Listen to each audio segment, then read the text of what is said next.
I'm deeply grateful for the opportunity to address such a distinguished gathering and to reflect on the important progress that has been made so far.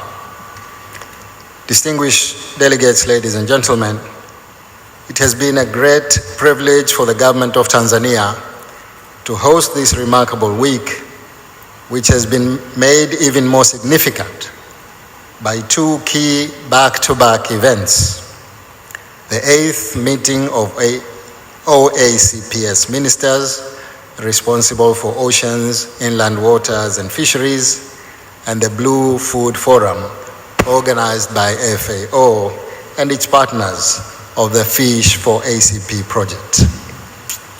Combining these two events was not only logical but necessary.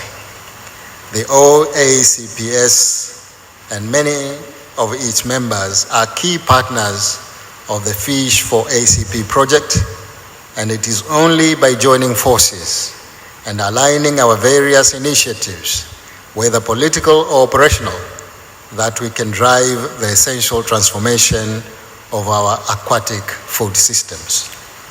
Together, we can build a future where these systems are sustainable, resilient, and beneficial to all.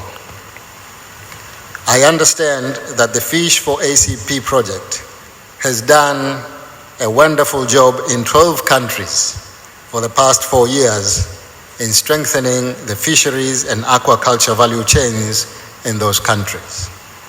It is time now to take up the good lessons and best practices brought in by the projects in not only reducing the post-harvest losses of the fishery and aquaculture products, but also changing the whole economic perspective of our people. During the week, you have witnessed small-scale fisheries actors showcasing their products and explain what they are doing to improve their livelihoods through fisheries and aquaculture-related activities. I urge that the best practices and lessons learned from these projects to be upscaled to other areas within the OACP countries for other communities to benefit from it. Distinguished guests, ladies and gentlemen, given the rapidly growing population, particularly in sub-Saharan Africa, the demand for fish and seafood is expected to increase dramatically in the coming decades. Our oceans, our coastal or inland waters not only provide food for millions across the globe, but this blue food also very often represent one of the most affordable sources of animal protein for the poorest part of the population. It is estimated that blue food constitutes 15% of animal protein supply, reaching over 50% in several countries in Asia and Africa.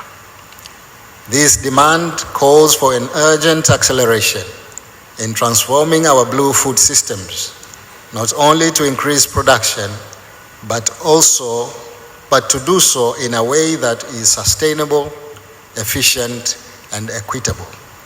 We therefore must strive to produce more to meet the needs of our future generations while safeguarding our marine ecosystems.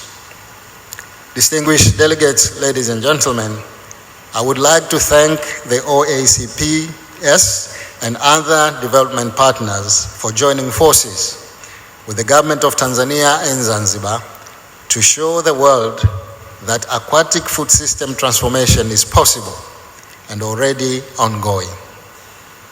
The Tanzania Fisheries Sector Master Plan of 2021 to 2037, the Zanzibar Fisheries Master Plan of 2023 to 2038, and National Plan of Action to implement SSF guidelines is our blueprint for the development of our fisheries sector.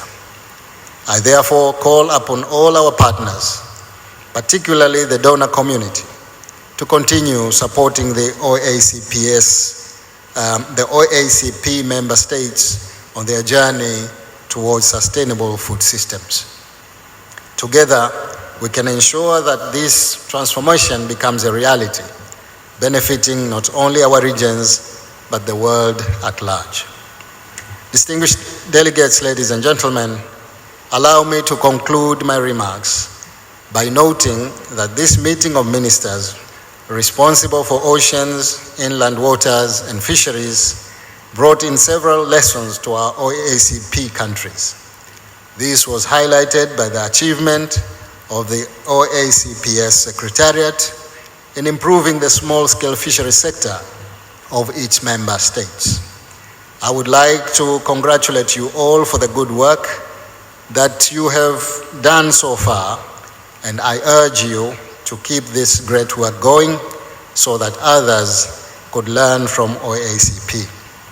With these remarks, I am now pleased to declare that this meeting of OACP ministers responsible for oceans, inland waters, and fisheries is now officially closed.